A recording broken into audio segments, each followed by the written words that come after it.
आदमपुर के दंगल पर जनता टीवी की मह कवरेज लगातार जारी है। किस तरह से मतदान आगे बढ़ रहा है, प्रत्याशियों की किस्मत का फैसला जनता कैद कर रही है। अलग अलग तस्वीरें आपको दिखाते हैं किस तरह से अभी तक का पूरा मतदान रहा है। बूथ पर लंबी लंबी कतारें दिखाई दे रही हैं, भारी संख्या में लोग डटे हुए हैं मतदान करने को लेकर, और उत्साह इतना ज्यादा कि बुजुर्ग भी पीछे नहीं है। व्हील चेयर के जरिए बुजुर्गों को लाने की व्यवस्था की गई है मतदान केंद्र तक।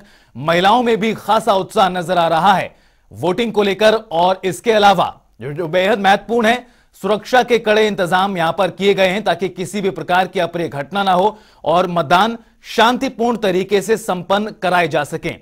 5 अलग अलग तस्वीरें उपचुनाव पर महा कवरेज। जनता टीवी की ग्राउंड जीरो की क्या स्थिति है वो इन तस्वीरों के जरिए समझिए। जनता पहुंच रही है मतदान केंद्रों पर, वोट डाल रही है, ईवीएम का बटन दबाया जा रहा है और उधर सुरक्षा के इंतजाम बेहद कड़े किए गए हैं। भारी संख्या में पुलिस की तैनाती है तमाम बूथों पर ताकि शांतिपूर्ण तरीके से वोटिंग आज हो पाए। महिलाओं में भी उत्साह नजर आ रहा है और लंबी लंबी कतारें ये बता रही हैं कि लोगों में काफी ज्यादा दिलचस्पी है, उत्साह है आज मतदान को लेकर।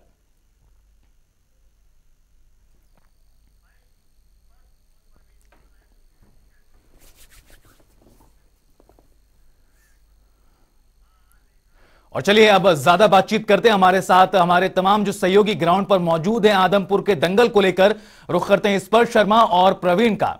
स्पर्श, प्रत्याशियों की ओर से, तमाम पार्टियों की ओर से प्रचार अभियान चलाए गए, जनता के बीच पहुंचकर दावे किए गए, वादे किए गए। इन तमाम बातों से इतर आज दिन जनता का है और जनता बटन दबा रही है ईवीएम का। किस तरह की तस्वीर अभी बनकर सामने आ रही है? देखिए, बिल्कुल निश्चित तौर पर आज एक अहम दिन है आदमपुर के लिहाज से, हरियाणा के लिहाज से। वोटर जो है बढ़ चढ़कर इस लोकतंत्र के पर्व में हिस्सा लेते हुए जो है नजर आ रहे हैं। सुबह 10 बजे तक की बात करें तो 20% से ऊपर मतदान जो है वो देखने को मिलता हुआ नजर आ रहा है। और इसी तरीके से अगर मतदान के लिए लोग घरों से बाहर निकलते हुए नजर आए तो एक बड़ी वोटिंग परसेंटेज जो है कहीं ना कहीं देखने को जो है सीधे तौर पर मिलती हुई नजर आ सकती है। अलग अलग बूथों का जायजा हम लेते हुए नजर आ रहे हैं। तमाम युवा वर्ग की बात करें, बुजुर्गों की बात करें या फिर महिलाओं की बात करें, वो अपने घरों से बाहर निकलती हुई नजर आ रही है। और तमाम कैंडिडेट से भी हमने बात की, वो भी साफ तौर पर ये जो है एक दूसरे पर आरोप और प्रत्यारोप जो है सीधे तौर पर लगाते हुए नजर आ रहे हैं। लेकिन जनता को आज फैसला करना है और जनता जो है बाहर निकलती हुई जो है सीधे तौर पर नजर आ रही है। ऐसे में कौन जो है जीतता हुआ नजर आएगा, किसके जो दावे किए गए थे तमाम, चूंकि कैंडिडेट्स की बात करें, कांग्रेस की तरफ से जयप्रकाश है, अब बीजेपी की तरफ से भव्य बिश्नोई है, इनेलो की तरफ से कुर्दाराम है और आम आदमी पार्टी की तरफ से जो है सत्येंद्र है। तो तमाम लोगों ने अपने अपने दावे, अपने अपने जो वादे हैं वो जनता के बीच में जो है रख दिए थे।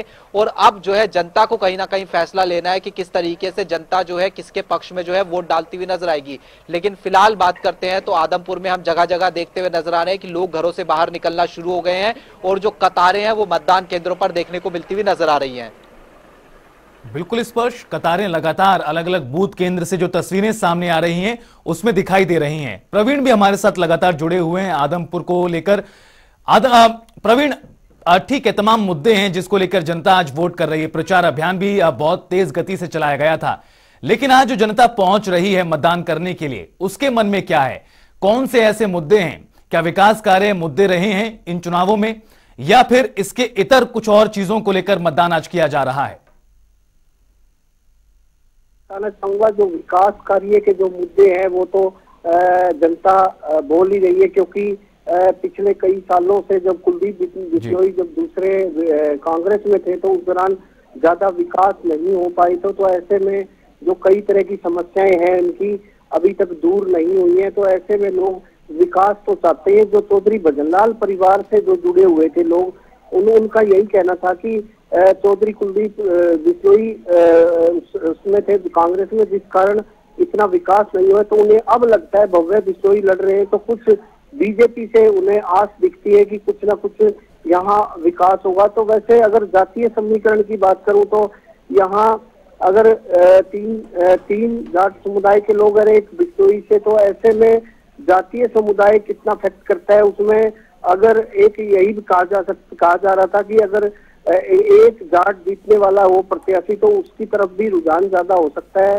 तो ऐसे में सभी प्रत्याशी अपने हिसाब से डटे हुए। आम पार्टी से सतेंद्र है, इनेलो से कूडाराम है, क्योंकि कूडाराम किसान नेता रहे, इन्होंने संघर्ष किया है।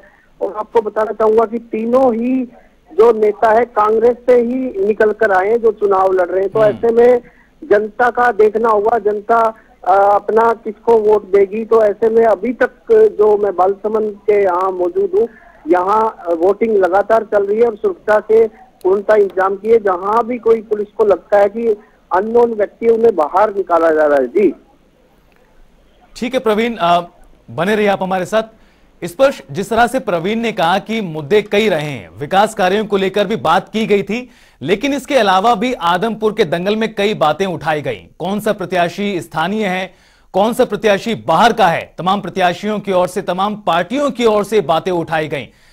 किस तरह का पूरा मुकाबला रहा है अभी तक का?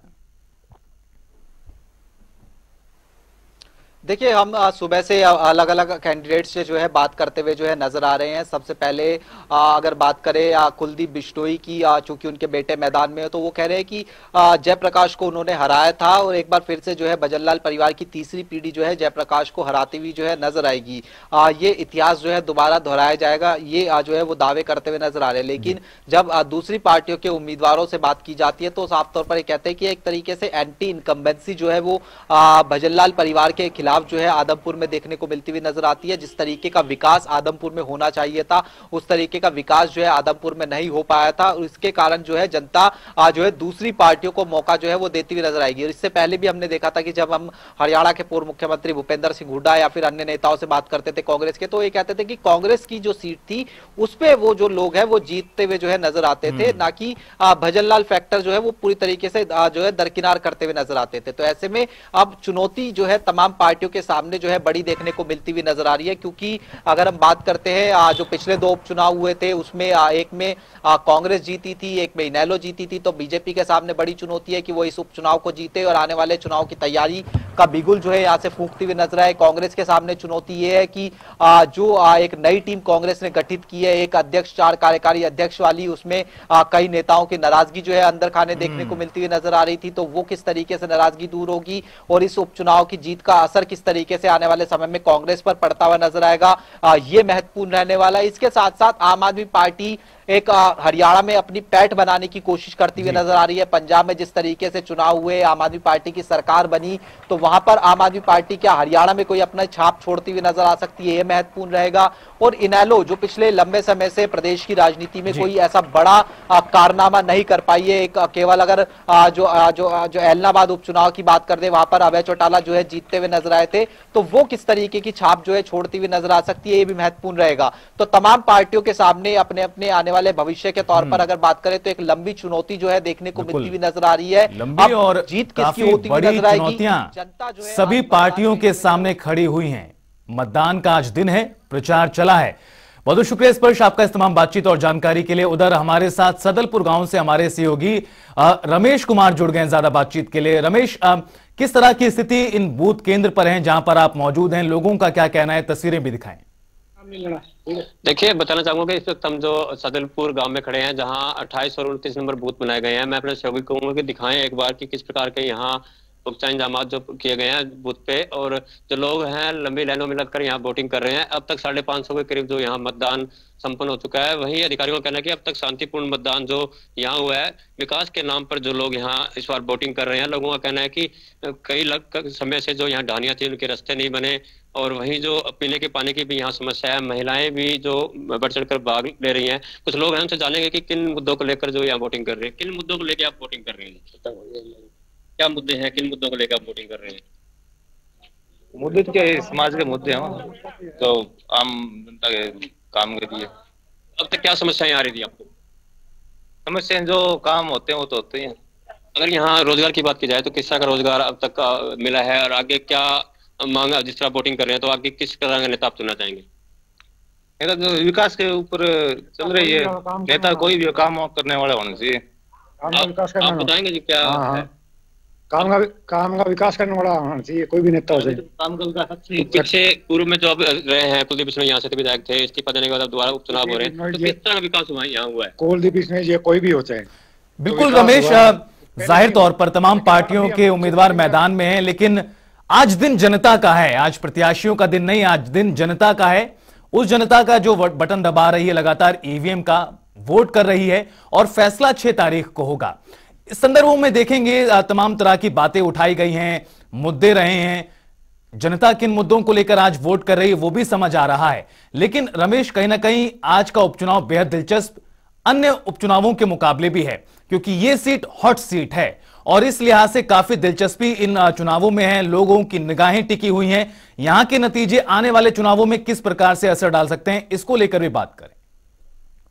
देखिए, बताना चाहूंगा कि जो उपचुनाव है इसकी निगाह पूरे हरियाणा के लोगों की टिकी हुई है, क्योंकि जो ये चुनाव है ये बहुत अहम माने जा रहे हैं, क्योंकि 2024 में जो चुनाव होने हैं उससे ये न्याय तय होगा कि आगामी जो सरकार है किसकी बनेगी। लेकिन फिलहाल अगर बात की जाए यहाँ उधमपुर की, तो भजन लाल का गढ़ ये कहा जाता है और लगातार कुलदीप बिश्नोई यहाँ से जीतते आए थे। लेकिन इस बार जो वोटिंग जो हो रही है, लोग सिर्फ विकास के मुद्दे पे जो वोट कर रहे हैं। लोगों का कहना है कि काफी लंबे समय से इनके घरों में पीने के पानी की समस्या थी, जो ढानियां हैं उनके रास्ते कच्चे थे। लेकिन इस बार जो कहीं ना कहीं मन बना रखा है कि जो सरकार के साथ लोग जाएं। लेकिन अब देखना ये होगा कि आने वाली 6 तारीख को ईवीएम जब खुलेगी तो किसके भाग्य में यहाँ से विधायक चुनना तय होगा। जी बिल्कुल रमेश, लगातार जो मतदान की प्रक्रिया जारी है वो भी लगातार देख रहे हैं और लोगों का क्या रुख है वो भी समझने का प्रयास कर रहे हैं। बहुत बहुत शुक्रिया आपका इस तमाम बातचीत और